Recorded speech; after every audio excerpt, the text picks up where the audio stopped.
ကောင်လေးဟာမီတာ30အကွာကနေအမိုက်ပုံးထဲကိုဘူးခွန်တစ်လုံးကိုအလွယ်တကူကန်ထည့်လိုက်တယ်ဒါကပါရမီရှင်ကင်းထောက်တစ်ယောက်ရဲ့အာယုံကိုဖန်ဆားသွားတဲ့ကောင်လေးရဲ့ခြေထောက်တွေကိုအတူခိုးဖို့စူးစမ်းပေမဲ့ပြစ်လို့မရခဲ့ဘူးသူရှိကိုခြေလမ်းနှင်းငယ်လှမ်းပြီးထပ်စူးစမ်းပေမဲ့လွဲချော်ခဲ့တယ်အမိုက်ပုံးစီတက်တက်လျှောက်သွားပြီးတဲ့နောက်မှာဘူးခွန်ကိုအထဲကိုပစ်ထည့်လိုက်တဲ့ကောင်လေးမှာထူးချွန်တဲ့ပစ်စွမ်းရည်ရှိတယ်ဆိုတာသူချက်ချင်းသဘောပေါက်လိုက်တယ်ဒါနဲ့သူလျှောက်သွားပြီးလက်ထက်ခွင့်တောင်း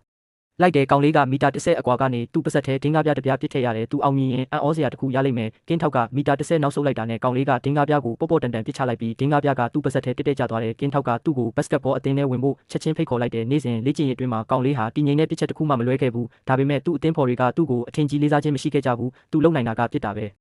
သူ့ရဲ့ပထမဆုံးတရားဝင်ပွဲမှာသူ့အသင်းဖော်ကဘောလုံးကိုပေးခဲ့ပေမဲ့ဘလို့ဘောလုံးကိုဘလို့ဆုပ်ကင်ပြီးပြစ်ရမလဲဆိုတာသူလုံးဝမသိခဲ့ဘူးထိတ်လန့်တကြားနဲ့အလင်းစလိုပြစ်သွင်းလိုက်တဲ့စိတ်လှုပ်ရှားမှုကြောင့်သူဟာဘတ်စကတ်ဘောကိုလုံးဝလွဲချော်သွားပြီးကင်မရာမင်းကိုဘောလုံးနဲ့မတော်တဆထိမိသွားခဲ့ပါတယ်လူတိုင်းကသူ့ရဲ့စွမ်းဆောင်ရည်အပေါ်အရန်စိတ်ပြတ်ခဲ့ကြပါတယ်ပွဲပြီးမှာအသင်းကောင်းဆောင်ကသူ့ကိုလိုက်ရှာခဲ့ပါတယ်ကောင်လေးကဘတ်စကတ်ဘောအတွက်ရမှတ်တစ်ခုတည်းနဲ့မလုံလောက်ဘူးဘောလုံးခိုးယူတာကအရေးကြ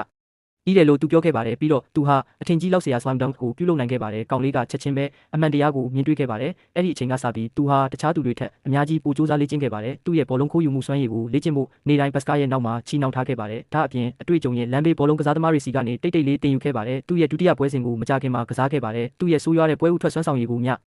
အင်တွေ့ပြီးနောက်ပြိုင်ဘက်တွေကသူ့ကိုလုံးဝအလေးနက်မထားခဲ့ကြပါဘူးဒါပေမဲ့သူ့ရဲ့ထူးချွန်တဲ့ကစားပုံကပရိသတ်တွေအားလုံးကိုအံ့အားသင့်စေခဲ့ပါတယ်သူဟာသူ့အသင်းဖော်တွေနဲ့ချုံးမွေးစွာပူးပေါင်းလှုပ်ဆောင်ခဲ့ပြီးအမှတ်တွေတစ်ခုပြီးတစ်ခုရရှိခဲ့ပါတယ်သူဟာပြိုင်ဘက်အသင်းရဲ့တိုက်စစ်ဆင်မှုတိုင်းကိုပိတ်ဆို့ခဲ့ပြီးပြိုင်ဘက်တွေကိုစိုက်ကြည့်စေခဲ့ပါတယ်အဲ့ဒီနောက်မှာတော့သူဟာခန်းစစ်ကစားသမားတွေကိုလှပတဲ့ဘောလုံးခိုးယူမှုပုံစံတွေနဲ့ဆက်နောက်ခဲ့ပါတယ်ပြိုင်ဘက်တွေဟန်ဆောင်ပြီးဟန်ချက်ပြတ်သွားတဲ့အခါ